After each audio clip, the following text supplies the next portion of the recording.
mga Mackenzie. So, ngayon mag-vlog tayo. Mag-aayos lang ako, guys. Tulungan ko mag-makeup. Aayusin ko lang yung chair ko. Yan, okay na.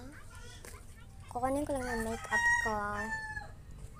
Magme-makeup na tayo, mga Mackenzie.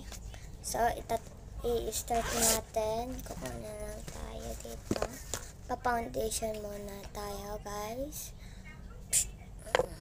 Siyempre, guys, pagkatapos natin mag-foundation, i-blush na natin. So, pagkatapos natin mag-blush, magpa-powder na tayo. So, ito na yung powder. So, i-blush na natin siya. Siyempre, pagkatapos na natin i-blush, ito tayo, pagkikinto. Siyempre, i-blush din natin, malamang. Pahuli na, go to my part 2!